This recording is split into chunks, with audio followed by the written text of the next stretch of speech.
And this is edited by Dr. Amol Padwad and Mr. Krishna Kalyan Dikshit, and it's given in your registration pack as well. Very useful reference books, a list of reference books, and it also includes a definition of CPD.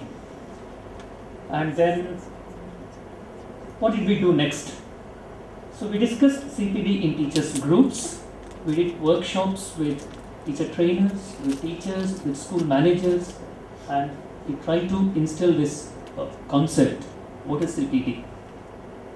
And then we also presented papers at conferences. For example, my colleague Krishna Kalyan Dikshit presented a paper in Hyderabad on the Teacher Educate conference last year. And then we also did a lot of research studies. Each member of the CPD think tank team took up a project work. And then we went back to our institutions and we did a thorough study. For example, I've done a study on teacher portfolios as a tool for professional development, and my colleague Dr. Hassan Waris has done a study on the use of libraries for professional development, and Jayagauri Shivkumar has done a study on the importance of teacher groups. And they'll talk about these things a little later. So all these studies have been published in a book titled as Continuing Professional Development Lessons from India, which is again given in the pack. This book has been edited by Dr. Rod Bolitho and Amol Padwad. And this is a product of CPD Think Tank Policy Dialogue. So what does it mean? What is CPD? We were able to arrive at a definition. So our definition of CPD is, it is a planned, continuous and lifelong process whereby teachers try to develop their personal and professional qualities and to improve their knowledge, skills and practice, leading to their empowerment, the improvement of their agency and the development of their organizations and their pupils. I'll give you some time to read each of these words carefully. So this is our definition of CPD. It's planned, continuous, it's a lifelong process. And if you have a problem with this word lifelong, you can substitute this by career-long process. CPD is a career-long process whereby we develop our personal as well as professional qualities. Now again, this can be debated, as Dr. Amrutavali has said. How much of this CPD is personal development and how much of it is professional development? CPD, is it really professional development or personal development? Can we have watertight compartments, or does one influence the other? Is personal development a part of professional development? So what is C, what is P and what is D? C is continuing. What does it mean? Lifelong process. We are all, what is that? We adult learn, there is a concept called we learn till our death, right? Yeah. So in that way it is continuous. And then professional, in what sense is it professional? What is P? We develop a job-oriented, professional knowledge, professional skills. This can be applied to any other fields. Like there are delegates from the field of law here. You can relate this to the field of medicine as well. So it's professional, and then D, development. So what is development? It is knowledge. Growth, improvement in our knowledge, skills, and in our roles as teachers or trainers or even policymakers. So this is our definition of CPD.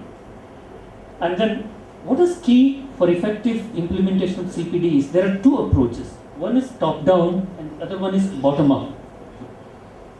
So which do you think is the most effective form of CPD? Do you think top-down approach is effective or bottom-up approach is more effective? Or a combination of both? It should be a two-way process. Yes, it should be a two-way process. Yes. So if everything comes from the top, if policymakers decide everything, then sometimes you may not be interested in implementing those things. You're imposing. Yes, yeah. So if things are imposed, then it may not have the desired impact. So sometimes bottom-up initiatives are more useful. Individual teachers, we have to take up the initiatives. We have to have that passion, motivation, enthusiasm. And individual initiatives alone are sometimes not sufficient. You'll have to have the support of the peer group. You'll have to have the support of the head of the institution. Sometimes support of the policy makers also, higher-ups, educational officers. So we think a combination of top-down and bottom-up approach is an effective way of implementing CPD. So how did we learn about CPD and what might work in our context? How did we learn about professional development? We had a lot of debates, discussions. Some of us fought also.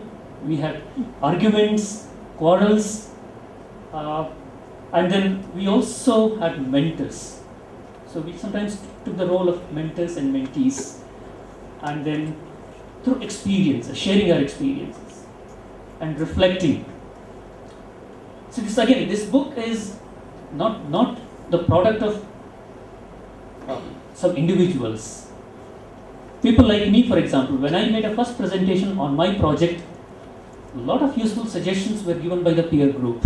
And I got good guidance from Rod Bolitho and Dr. Amol Padwar as well. So finally, I was able to give it a proper shape. So that is the role of the peer group, the mentors.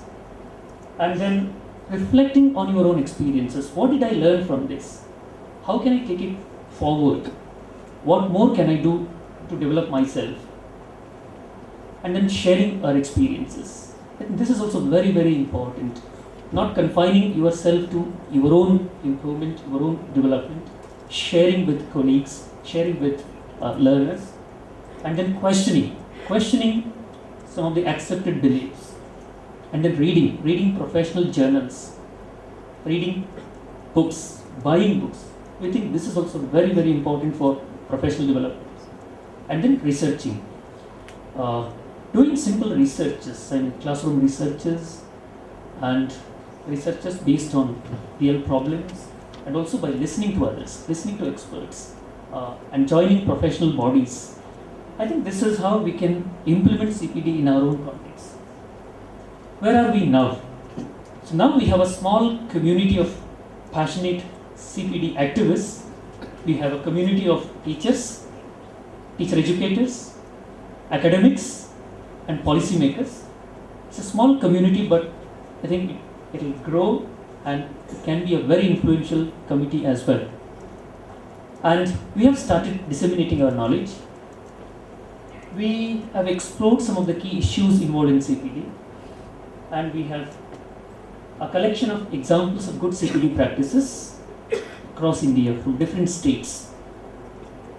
Right, yeah. Now I'd like to invite my colleagues to share their experience of being a part of the CPD think tank team. Can I invite Dr. Hassan Boris to share his experiences, please? First of all, I thank you all of you. I can say only one. Basically, I am an education officer. My main work was to administrate these schools. For the last 5 years, as director of SCRT, I got the opportunity to discuss, to share with educationists, teachers, academicians. And my conclusion is that every education officer must also know all the methodologies, pedagogies, and the essential facts that every teacher needs continuous professional development, so that as Mr. Rod said, if one say we have 20-year experience, as a matter of fact, it is not 20 years experience, but it is only 1 year experience multiplied by 20. So there should be a system in our administration itself that encourages all the teachers to grow themselves, to motivate them, to give them some opportunities so that they can participate in seminars, they can take some action research, they can write small articles relating to their difficulties and how to overcome all those difficulties. I think this CPD Symposium and its result in books will help all of us, the persons who are responsible for making policies, to help our teachers, and as a result, I think our children, our students will get better results. I am really thankful to all the persons who invited me and gave me opportunity to change my attitudes. Thank you. Thank you very much. That is Hassan Waris, Dr. Hassan Waris, the director of SCRT Bihar. Can I invite Ms. Nivedita to share her experiences? Hello, I'm Nivedita. I work with Azim Premji Foundation, and I joined the CPD journey quite late, as Ravi said. But when I joined the CPD journey, I was really working with teachers for their professional development, and I was grappling with a lot of problems that Amrutvalli has talked about. She talked about isolation, which she saw in our book. I was grappling with the problem of a teacher feeling isolated. 500 kilometers from here is a place called Tintini, and about 15 kilometers from there is a really small school where a teacher works as a single teacher today. Although there are supposed to be two teachers, he works as a single teacher today. I have a group of such teachers who are totally isolated, and my CPD journey was as I worked with these teachers and I documented their experiences. Rod Bolitho, Amal Padwar and Alison helped me to see that there was value in all the work that I was doing. And that is where I felt confident that I was doing good work. So as the teacher grew, I grew, and all this rippled with the children in that small school and many more schools, because I only looked at one small school. And this teacher came to Delhi for the CPD Symposium, and he spoke to Alison, he spoke to Rod, and he spoke to Amol, and he said, today I am on a springboard of my journey. Here I begin. So this feeling that through this teacher journey I saw and I experienced what can happen if there is sharing. And this teacher is part of the group who shared, who had a caring mentor, many caring mentors amongst them. I wouldn't say I'm the only caring mentor, and as I grew with them. So I saw three parts of this movie. As I was growing, this teacher as he was growing, and along with my CPD think tank members, the growth that was happening, and also, but there was one more part that was happening in the classroom. And in the classroom, the children were using the techniques that the teachers were dealing with. As I used SMS for teacher development, this teacher used SMS for children's development. So this is my point. Finally, it has to go to the classroom. So if we develop somewhere, those ripples have to go to the classroom in a greater degree than we can do. For me, CPD, there are some friends of mine who have been part of this group called the ELTC. And when I came into this group, it was interesting for me because I've been an active member of a group called the ELTC Bangalore. We formed ourselves in the 80s. Yes, I can see Usha Shankar there, one of the group members. And initially when we started our group, it was with a sense of isolation because all of us were great lovers of teaching language, grammar, ELT as we call it now. And it was with a sense of shame because you had to be a literature teacher and not a language teacher. You couldn't be loving language, kind of a model for teacher development. So there is a paper there in the book that you have. And for me, when I joined this group, it was very interesting to see how the notion of teacher development has changed over the years, what else it encompasses other than just forming groups. And for me, this notion of continuing professional development became very, very interesting, because I feel that when you're talking about continuing professional development, it's all about creating your own platform for learning.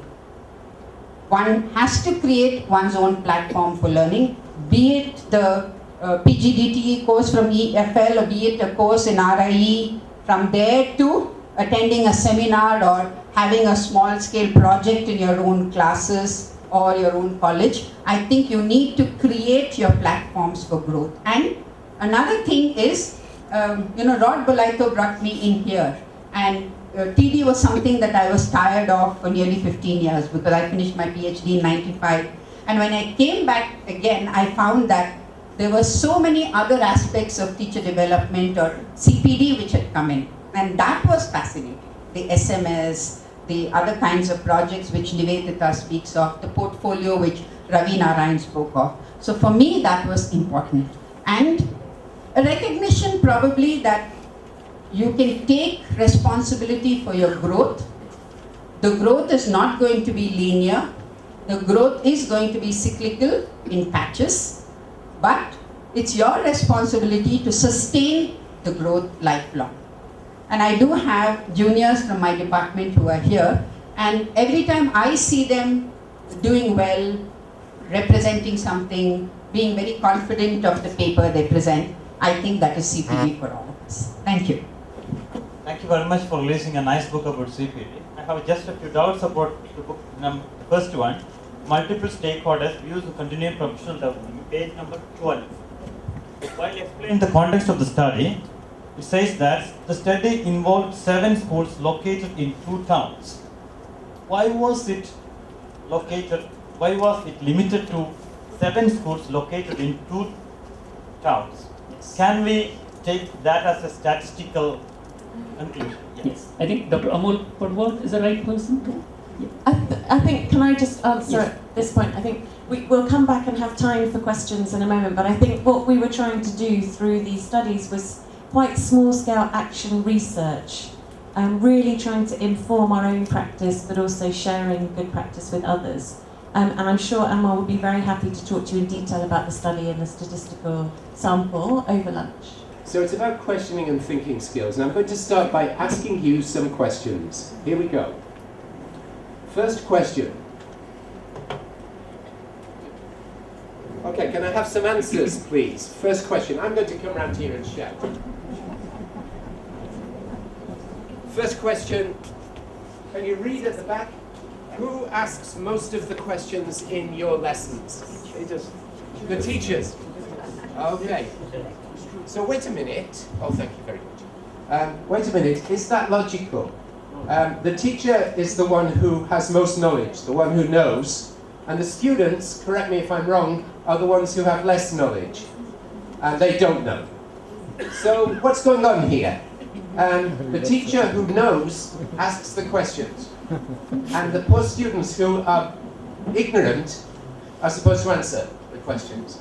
This is interesting. Is that still logical? We're going to. Could you click for me on the little clicker there? The right one? Yeah, the right one. That's it. Lovely. Look at this. Can you answer this question for me? No. But do you always ask open-ended questions? Try to. You try to. Okay. Can I have more contributions? Well, the fact is, if you observe classes, and I have to observe an awful lot of classes, there is a standard paradigm which takes place between teachers and students. That standard paradigm is the teacher asks a question, The student answers the question and the teacher evaluates the student's answer. It's a 3-stage paradigm. Teacher asks, student answers, teacher evaluates. Okay? So let's take that behavior out onto the streets of Bangalore for a moment. You go out onto the streets of Bangalore and you walk up to a policeman, a friendly policeman. I hope you have friendly policemen in Bangalore. Do you? Okay, so you walk up to a friendly policeman and you say, "Excuse me, can you tell me the time?" And the policeman says, "It's 45 minutes after 2. And you say to the policeman, "No, that's not right. In English we say 2:45. Yes? No. You're not going to tell the policeman what to say. If you do too much of that out on the streets, men in white coats will come and take you away. So why is it that as teachers we ask so many questions to which we already know the answer? Why is it? Why do we constantly ask questions to which we already know the answer? What are we doing? To make learners think. Do you think they think? What's that? Elicitation of answers through the students. But the answer to this is, of course, you're not teaching, you're testing. So many times you're not teaching, you're testing. You have a comprehension exercise. You mentioned comprehension texts this morning. In a comprehension exercise, there is a right answer and a wrong answer, usually. So you ask the question, you get the answer. Yeah? And similarly, what's the simple past tense of bring? Brought. Well done. Yeah. Teacher asks, student answers, teacher evaluates. It's the standard classroom paradigm. It happens again and again and again in classrooms around the world. But if you actually take that behavior outside the classroom, it would have you taken away by the men in white coats. So you wouldn't do it. So why in our classrooms are we behaving in a way which seems to be illogical? Why are we constantly testing our children in our classrooms? Let's look at the next one, if we could, please. Thanks for your help. How do you receive your students' answers? Are you a judge when your students answer? Do you concentrate on your students' answers? I'm going to do a very quick little experiment with you. It'll be a very quick one. And we're going to see if I can compare 2 ways of receiving students' answers, and you'll tell me which is the better way, okay? Here's the first way. What did you do last weekend? Volunteer, please. What did you do last weekend? Can I have a volunteer, please?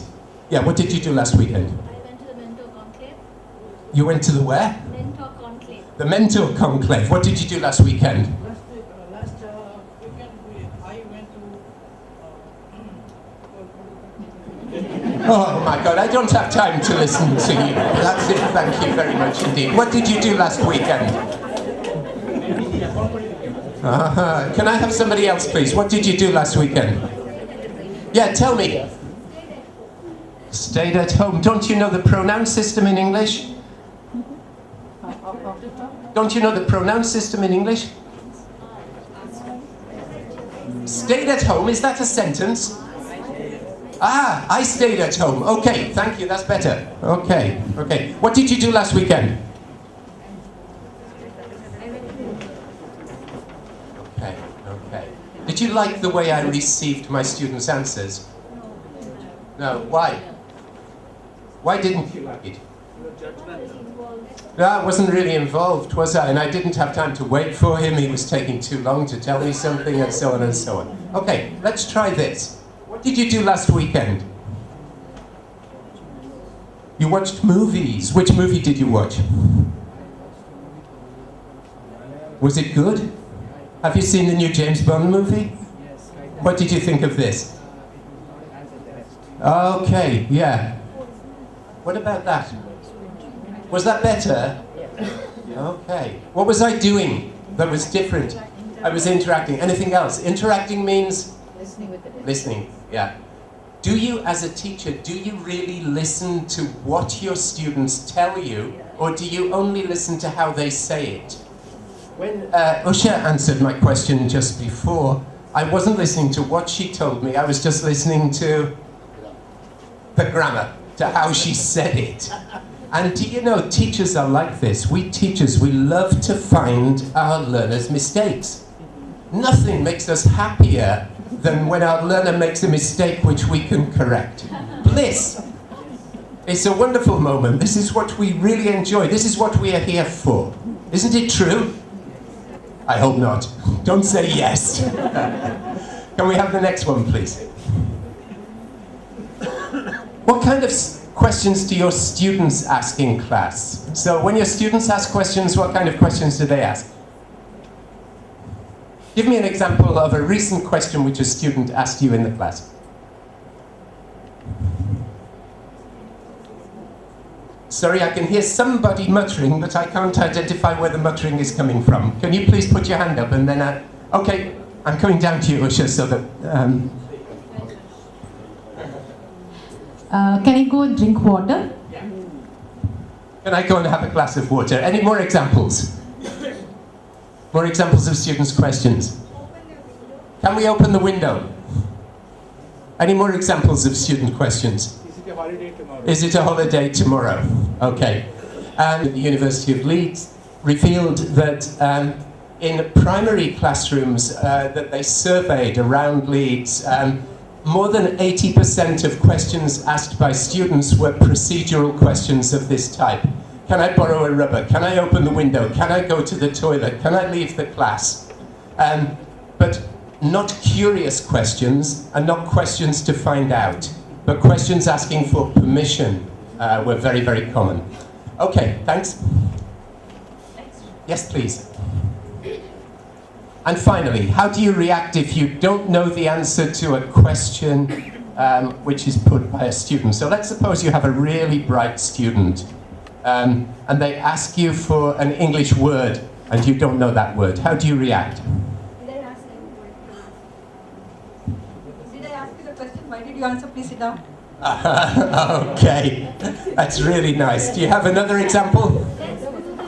Let's Google it. Yeah, that's great. That's a 21st century teacher. Let's Google it. Yeah. What else can you do? Okay, can you look it up in your dictionary? Can you help me? Do you remember what I said to you this morning, that a learning teacher sets a good example to the students? So the best thing a teacher can say is, look, I would like to learn this word too. Let's find out together. Or why don't you find out and teach me? And that changes the dynamics in the classroom straight away. Okay, can we go to the next slide, please? Thanks for your help. So there are lots of different ways of categorizing questions, and I'll talk for 2 minutes. Let's go. First way, are you familiar with this classification? WH questions versus yes-no questions. Another one, please. According to intention, a display question or a referential question? What's a display question? Any ideas what a display question is? Well, a display question is the sort of question which many students ask. It's when the teacher said, does anybody have any questions? And the questions come from students who want the teacher to notice them, for example, or to show off to the rest of the class. So that may be a display question. The sort of question which students ask for display purposes in order to say, notice me, I'm a good student. Yeah? And a referential question would be a question which really refers to something, which has content and meaning. Next one, please. It's good fun clicking that, isn't it? It's very simple and, yeah. According to the level of opportunity offered by the questioner, an open-ended versus a closed question. So give me an example of an open-ended question, which you could ask me now. Ask me an open-ended question. Does CPD will help in your profession? No, that's a closed question. If you say, does CPD help with your profession, I would say yes. Closed question. How is CPD going to help you is an open question, because I can give lots of different answers. A closed question is a question which just has a yes-no answer or a straightforward answer. Open versus closed questions and convergent questions which lead towards a single conclusion versus divergent questions which open things up. So divergent questions lead to more questions, typically. Thanks. Next one. And you can also classify questions, and I'll return to this in a moment, according to thinking skills, or the next one, according to the purpose of the question. So there are different ways of categorizing questions. Let's look at some of the purposes of questions which are put by teachers and trainers or teacher educators. So we can ask questions to check learning. Just a simple check question like the 3-stage one that we talked about before. Next, we can ask questions to check understanding, which is slightly different, often used in classroom management. So in classroom management, for example, get into groups and then do the task. Is that clear? That's to check understanding. Is that clear to everybody? Yeah, or you could say, what are you going to do now? Yeah, and then they would tell you. Yeah, thanks a lot. You've redeemed yourself. Yeah, well done. Okay. First to instructions? Yeah, yeah, exactly, yeah. To trigger learning, this is a little bit different. A question to trigger learning is a question which begins to make your students think for themselves about whether or not they're learning something. Often used with vocabulary. You may get a question like, can you think of some opposites for the word beautiful, for example? It's because there are several opposites to beautiful. And then they begin to work with the word a little bit. So, questions which trigger learning. Next one. Or to scaffold learning. You mentioned Madam Vygotsky this morning, and when you were talking about his zone of proximal development, you were taking us into the territory which Brunner later described as scaffolding territory. And by scaffolding, we mean giving support to your learners. So when you ask a difficult question to your learners, and the learners need a little bit of time to think, or you need to offer support to your learners, you are said to be scaffolding their understanding and their learning. Scaffolding can be linguistic scaffolding, or it can be conceptual scaffolding. There are lots of ways in which you can offer it. So scaffolding learning, think of the notion of supporting learning. And it's a very important form of questioning for a teacher. Next one, please. Aha! To keep discipline. Yeah.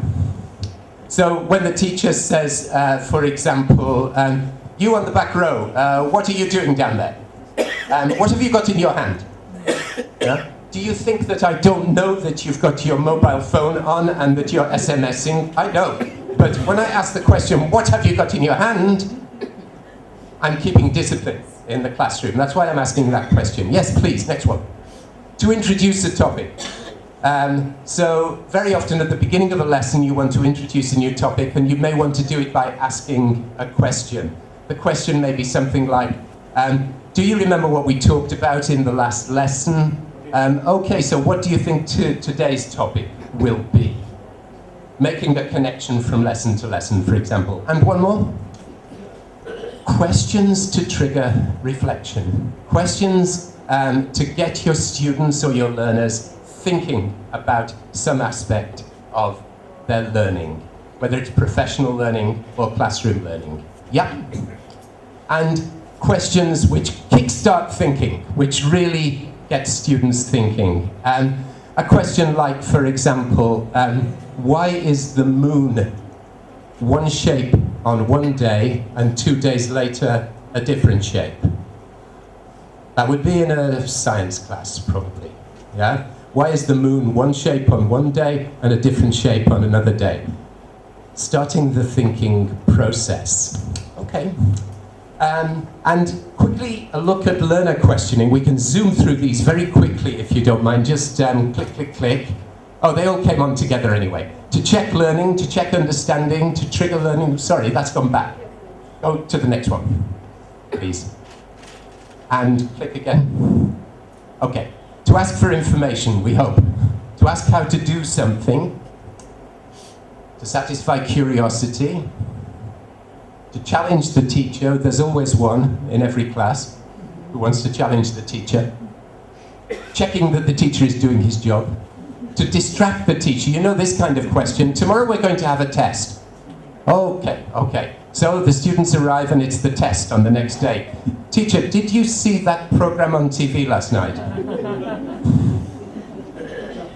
Students are experts at this type of question. They know how to distract the teacher. Next one. Thanks a lot. To ask permission, we talked about it. To draw attention to her or himself, display questions. And on we go. Yep, next title. Next one. Okay, so I've got a task for you. This is a very quick task. Now then, picture here. Can you see the picture at the back? Can you see it? Okay, I'm going to divide you into two halves. On this side of the room, one half. On this side of the room, the other half. Okay? You, the gentleman in the brown shirt, you are on this side. The gentleman in the striped shirt, you are on this side. Okay? Make a gap between you. He's moved. Oh, there's no discipline in this class at all. Absolutely no discipline. Okay, are you happy now? Okay.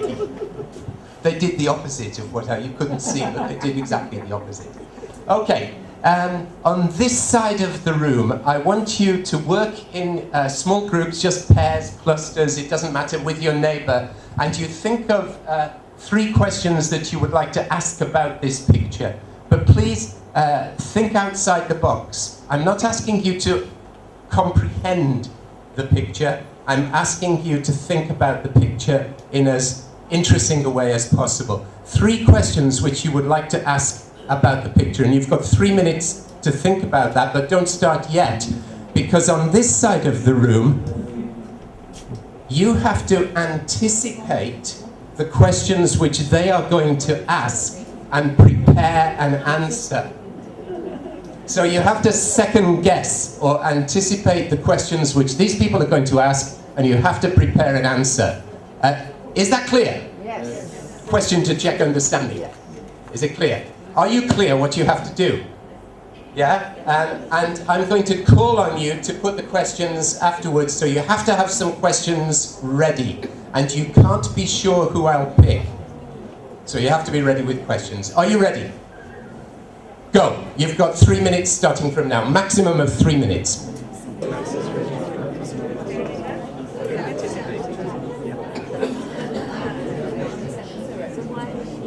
Okay, time is very short. We've had about 3 minutes.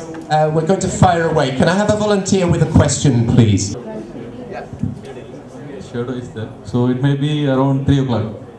Around 3 o'clock. Okay. Okay. Because you can see the shadow.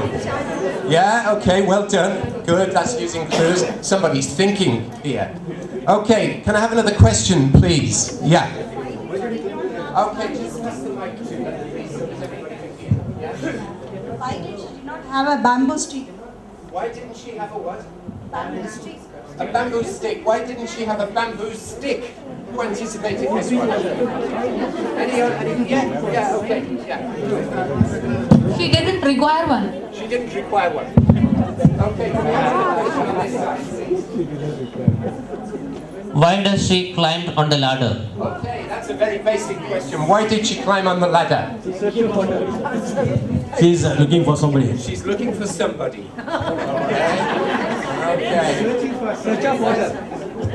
What's a ladder doing in the middle of nowhere?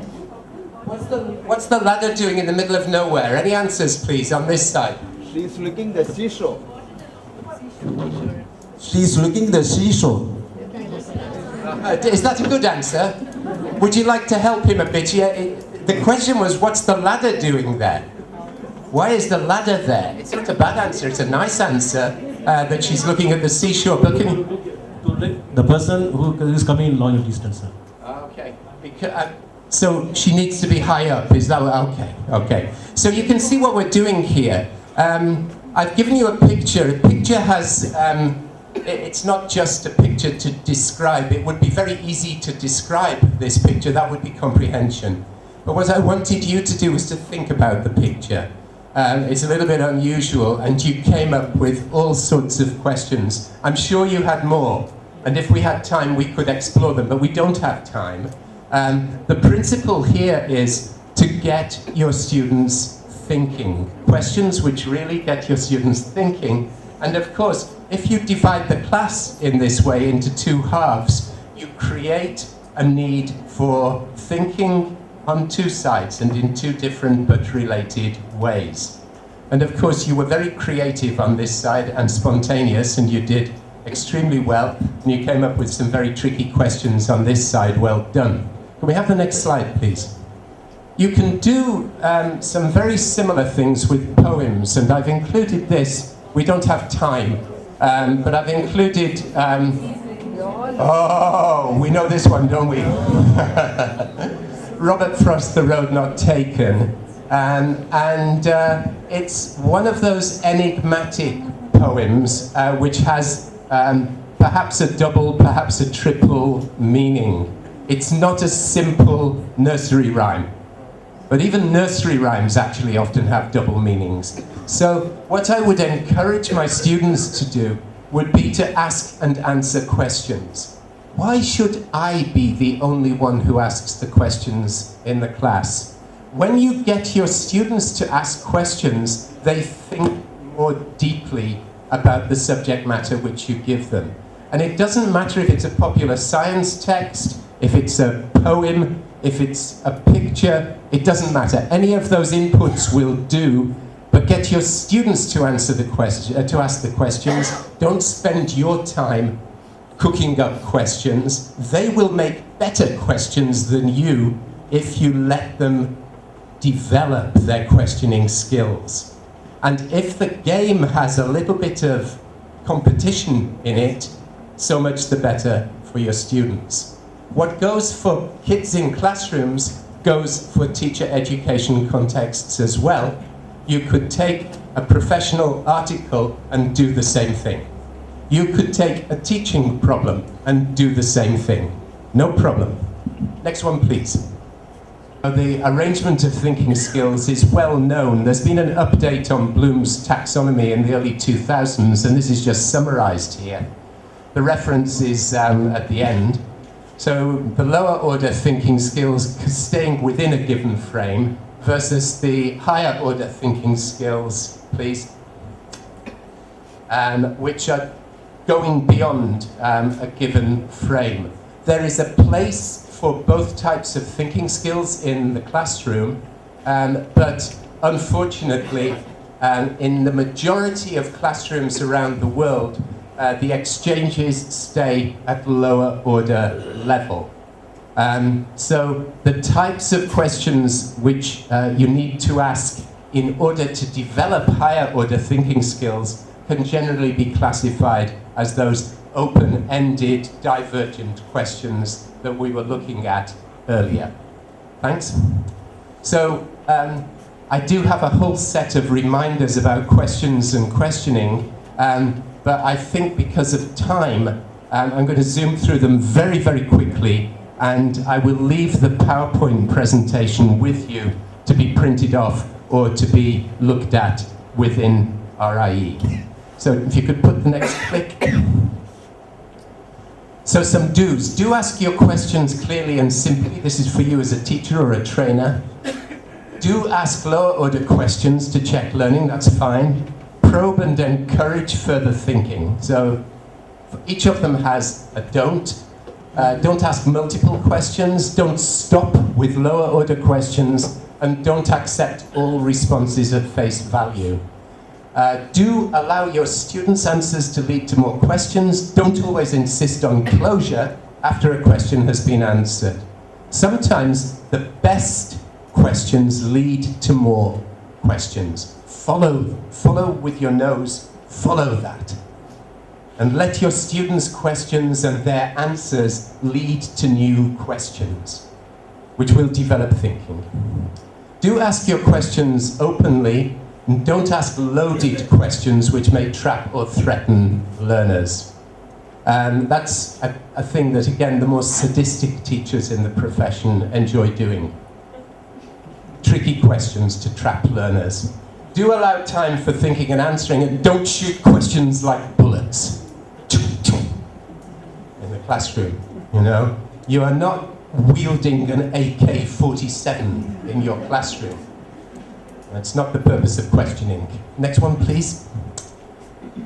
And one more. Thanks a lot. Do allow your students' answers to shape your own thinking. In other words, learn from your students. Don't be afraid of silence. A good question demands thinking time. I sometimes think as language teachers we're afraid of silence. And because we're afraid of silence, we insist on answers immediately. But if you ask a really good question like, why is the moon one shape one day and another shape another day, allow silence in your classroom.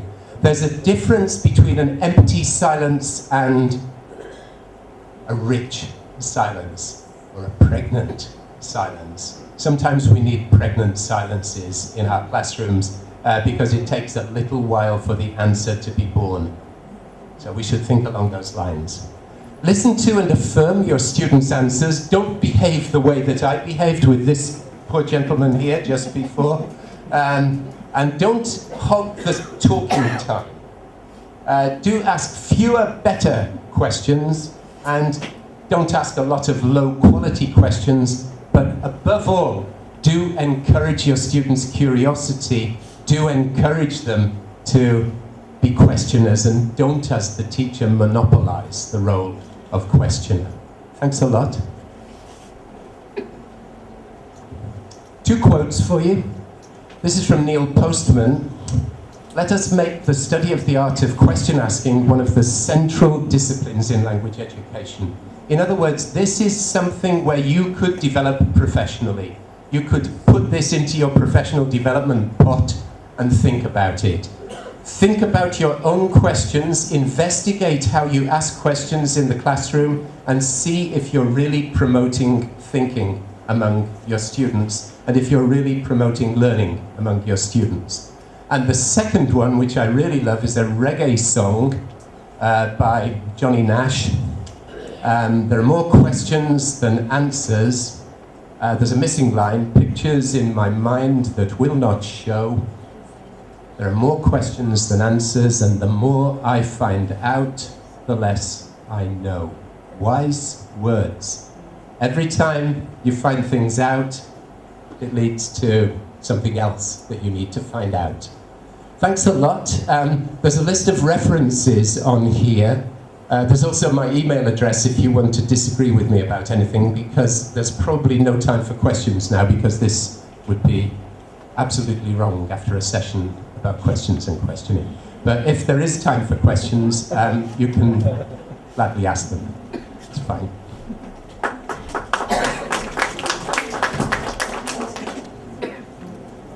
Program of a different kind altogether now. An outstanding teacher, our peerless mentor, the author of the seminal project called Bengaluru Project that changed the very shape of ELT in India, former professor, National University Singapore, Dr. N.S. Prabhu, is to ELT what Pythagoras is to mathematics.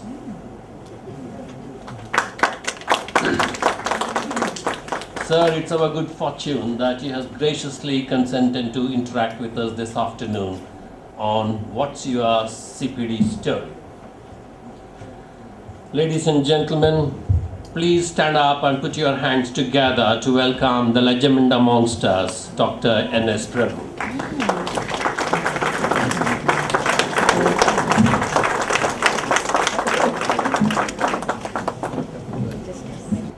We will be looking forward to some very interesting ideas, some thought-provoking questions, and very rich experience sharing.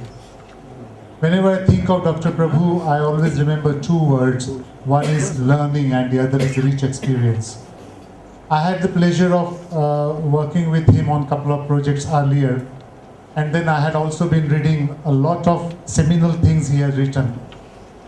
I look at, and I think many of you will share this kind of image that I carry.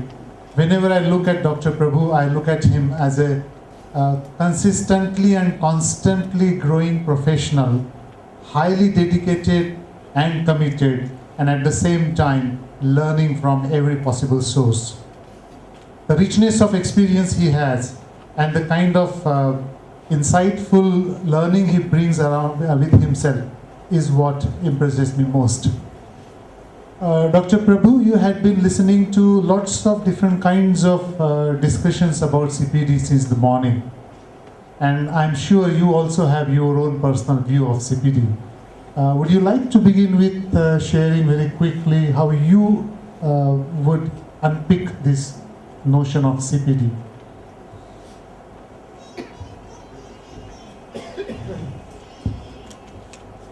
Is that all right?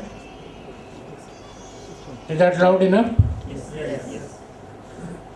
Thank you. I don't know if I can unpick it because all that I know about CPD is what I've seen today.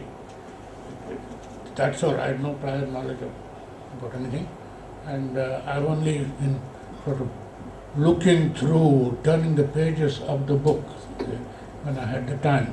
So unpicking is too big a job.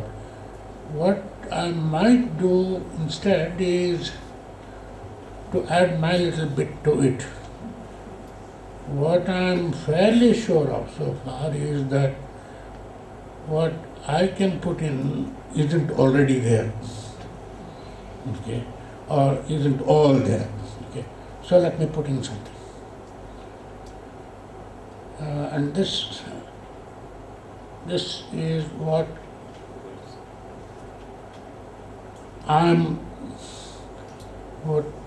my thoughts are about teacher development. For me, teacher development, the question I'm interested in is there a way for the teacher to develop in the process of the teaching that she is doing? Just as a doctor, given all the medical knowledge from the medical college, grows develops as a doctor with each new case that he treats. A lawyer develops as a lawyer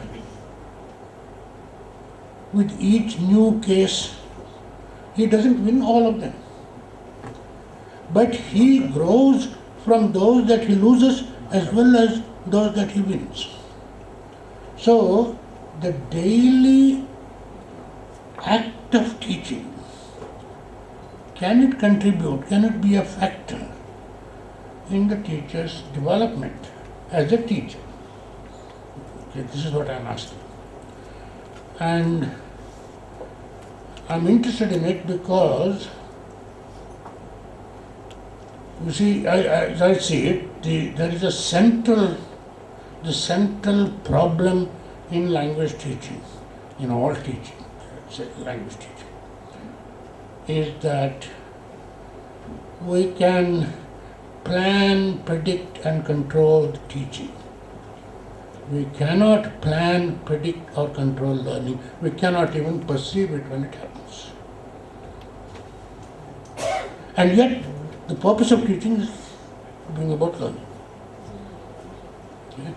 Therefore, it seems to me, the more effort we spend on planning and predicting and so on, greater precision, etc., bring in 100 more parameters and make it such a nice, delicate, precise instrument, etc., all of that is likely to be frustrated. It's sure to be frustrated. Like most of it is likely to be frustrated by this central fact that teaching is something that you do, learning is something that happens.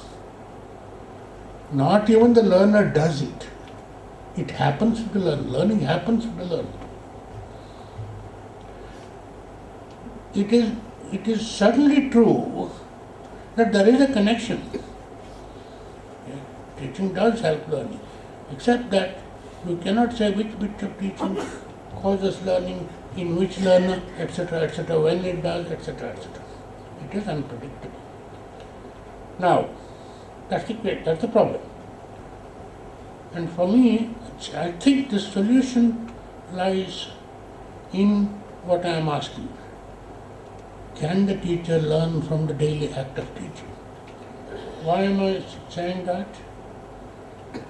Because the teacher, the process of learning cannot be perceived.